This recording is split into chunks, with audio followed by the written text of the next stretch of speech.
সালামু আলাইকুম।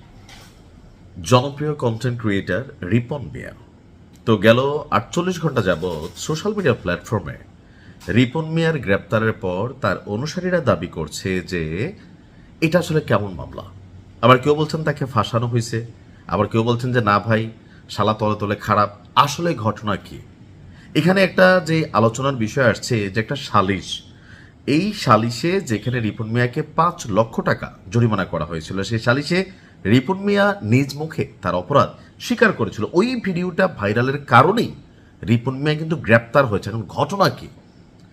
আমি বেশ কয়েকদিন আগে, সম্ভবত বছরখানেক আগে বা কাছাকাছি সময়ে, রিপন মিয়াকে নিয়ে একটা কন্টেন্ট আমিও দিছিলাম, যেটাতে হচ্ছে কি সে ভাইরাল হবার পর তার মা বাবা কাউকে দেখে না, এমনকি তার পরিবারের সাথে তার খুব বেশি ভালো সম্পর্ক না, তার পরিবার অনেকটা দিনে আনে দিনে খায় অবস্থায় আছে, কিন্তু রিপন মিয়া রাতারাতি সে পয়সার মালিক হয়েছে। আচ্ছা, যাই হোক, ওইটা নিয়ে রিপন মিয়া তার মাকে নিয়ে আবার সোশ্যাল মিডিয়াতে আসলো, কান্নাকাটি করলো, বললো যে একদল মানুষ তার ভালো চায় না, এটাই বাস্তব, হা হা হা হা। এখন ঘটনা হচ্ছে যে আসলে কি ঘটনা কি সত্যি? আসলে কিন্তু ঘটনা সত্যি। এখন প্রশ্ন হচ্ছে, এই দেশে ধরেন সম্মতির মাধ্যমে যখন একজন যুবক এবং যুবতী শারীরিক সম্পর্কে মিলিত হয়, বিয়ের প্রলোভনে যখন মামলা হয়, ধর্ষণ মামলা হয়, সেক্ষেত্রে পুরুষ কেন গ্রেপ্তার হয়? এই একটা প্রশ্ন কিন্তু সবসময় আছে। তবে রিপন মিয়ার ঘটনাটা ভিন্ন। এখানে যে কিশোরী বা যে মেয়েটা, তার বয়সটা কিন্তু হচ্ছে আন্ডার 18, অর্থাৎ 18 বছরের নিচে। কোনো কোনো প্রতিবেদনে বলা হচ্ছে তার বয়স 13, কোনো কোনো প্রতিবেদনে বলা হচ্ছে তার বয়স 15, অর্থাৎ 13 থেকে 15 বছর বয়সের তারই এলাকার একজন কিশোরীকে সে দীর্ঘদিন যাবৎ কন্টেন্ট ক্রিয়েটর হিসাবে বা সোশ্যাল মিডিয়া প্ল্যাটফর্মে ভাইরাল করবে, অথবা ধরেন মানে একটা ভালো অবস্থান তৈরি করে দেবে, এই ধরনের কথা বলে তাকে প্রলোভন দেখাচ্ছিল, আর এর বিপরীতে তার সাথে শারীরিক মেলামেশা করছিল।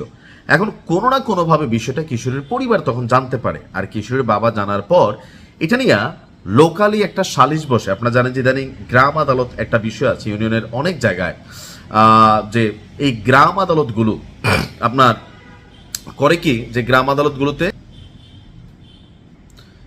আদালতগুলোতে এখন হয় কি, আদালতে যাওয়ার আগে, একটা মামলা হওয়ার আগে গ্রাম্য সালিশে কিন্তু একটা নিষ্পত্তি হওয়ার সুযোগ থাকে। এটা রাষ্ট্রীয়ভাবেই করা, আদালতের উপর চাপ কমানোর জন্য। তো রিপন মিয়ার জন্য এরকম একটা বৈঠক কিন্তু হয়েছিল, সেখানে তাকে ৫ লক্ষ টাকা জরিমানা করা হয়েছে। এমনকি ওই কিশোরীকে যে সে ভাইরাল মডেল বানাবে এই প্রস্তাব দিছিল, বা এর বিনিময়ে তার সাথে সে মেলামেশা করতে, কিন্তু রিপন মিয়ার স্বীকারোক্তি আছে। এখন এটা কিন্তু এর আগেই রফা দফা হয়ে শেষ হয়ে গেছিল, কিন্তু ফ্যাক্ট হচ্ছে ওই যে সালিশের একটা ভিডিও, এইটা কেউ না কেউ আবার সোশ্যাল মিডিয়াতে ছাড়া দিছে। ছাড়ার পরে রিপন মিয়া ভয়ে আবার আত্মগোপনে ছিল। এরপরে আমাদের র্যাবের অভিযানে তাকে ময়মনসিংহের গৌরীপুর উপজেলার অচিন্তপুর মহিষারণ এলাকা থেকে অভিযান চালিয়ে গ্রেপ্তার করে, এমনকি তাকে নেত্রকোনা মডেল থানায় হস্তান্তর করা হয়। তো নেত্রকোনা মডেল থানার ওসি বলছে যে ঘটনা সত্য, রিপন মিয়ার বিরুদ্ধে যেই মেয়ে আছে তার বাবা, তিনি আপনার থানাতে গিয়েছেন, এমনকি মামলার বাদী ভুক্তভোগী সেই কিশোরী, তার বয়স 13 থেকে 14 বছর। আর এই বিষয়ে আপনার অলরেডি সোশ্যাল মিডিয়াতে ভাইরাল। এখন ঘটনার সত্যতা কি? অবশ্যই আছে। রিপন মিয়ার ইস্যুটাতে অনেকে আমরা সোশ্যাল মিডিয়াতে দুইটা ভাগে বিভক্ত হয়ে গেছি। কেউ বলতেছি যে না, সে একজন কাঠুরিয়া, তার উন্নতি এই সমাজ মানতে পারতেছে না, সমাজের যারা বড় বড় মানুষ আছে তারা দেখতে পারতেছে না। আবার কোনো কোনো কন্টেন্ট ক্রিয়েটাররা রিপন মিয়ার পিছনে লাগছে, বিষয়টা কিন্তু ওরকম না। এখন দেখেন, এরকম অনেক কন্টেন্ট ক্রিয়েটার আছে, অনেকেই কন্টেন্ট ক্রিয়েটার জগতে, আমরা যেহেতু এই সেকশনটাতে কাজ করি, অনেককে আসলে ভালো মন্দ চিনি। অ্যাজ এ কন্টেন্ট ক্রিয়েটার হিসেবে রিপন মিয়াকে নিয়ে সমালোচনা করার কিছু নাই। আমি তাকে নিয়ে যে ভিডিওটা করছিলাম, যে সাধারণ একজন কাঠমিস্ত্রি থেকে 2016 থেকে আজকের দিন পর্যন্ত তার যে জায়গাটা, সততা, মেহনত, এমনকি মানুষের ভালোবাসার মাধ্যমেই কই পর্যন্ত সে চলে গেছিল, তাই না? একদম চলচ্চিত্র জগৎ থেকে শুরু করে, তাকে নিয়ে সচেতনামূলক বিজ্ঞপ্তি থেকে শুরু করে। কিন্তু ডার্ক চ্যাপ্টার হচ্ছে যখনই তার হাতে এইগুলা আসছে, তার বাপ মারে সে ফালাই দিছিল, একটা কুড়ে ঘর, টিনের ঘরের মধ্যে রাখছিল। এটা নিয়ে যখন গণমাধ্যম ভিডিও করছিল, গণমাধ্যমেরও সে গালাগালি করছিল, এমনকি তার বাবা মার সাথে তার যেই পারিবারিক সম্পর্কের বিষয়টা ছিল, এটা খুবই বাজে ছিল। পয়সা কামাইয়া যেই পোলা তার বাপ মারে রাস্তায় ফালাই দেয়, বাপ মারে পরিচয় দিতে চায় না, তখন বুঝতে হবে যে তার ভেতরে থাকা নীতি নৈতিকতা এটা শেষ, আর তার ধ্বংস আজ হোক কাল হোক আসবে।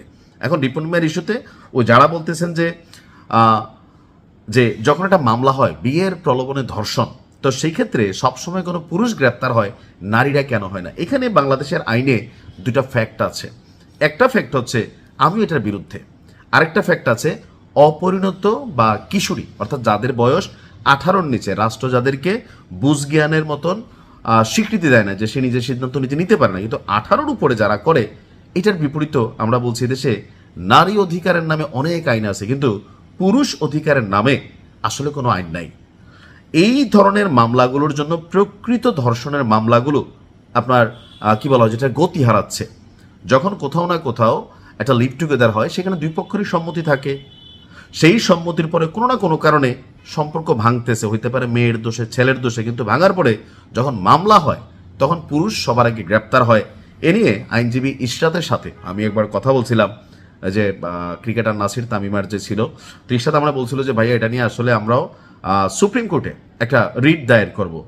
তো আমার মনে হয় যে ইশরাত নিশ্চয়ই আমার ভিডিও দেখেন, আপনি এই কাজটা কতদূর করছেন, কারণ এই দেশে অনেক সময় হয় কি যে ঘটনা সত্য, আবার অনেক সময় হয় যে না, মিউচুয়াল আন্ডারস্ট্যান্ডিংয়ের মধ্যে একটা রিলেশন ছিল, একটা ঝামেলা হয়েছে, মামলা হয়ে গেছে। এখন এই ক্ষেত্রে মূল ঘটনা কি, যেমন ধরেন ভারতের দিল্লি আদালত, ভারতের সুপ্রিম কোর্ট, পাকিস্তানের সুপ্রিম কোর্ট কিন্তু যেই সম্প্রতি রায়গুলো দিছে, মিউচুয়াল আন্ডারস্ট্যান্ডিংয়ের মধ্যে যদি কোনো লিভ টুগেদার হয়, পরবর্তী সময় মেয়ে যদি যে বলে 2 মাস 6 মাস 1 বছর পরে বিয়ের প্রলোভনে আমাদের ধর্ষণ করছে, এটা কখনোই অ্যালাউড না। তবে বাংলাদেশে আমরা আলগা ইমানদার বেশি, এই ক্ষেত্রে মাঝে মাঝে এগুলা আমার মনে হয় যে ফ্যাক্ট হিসেবে কাজ করছে।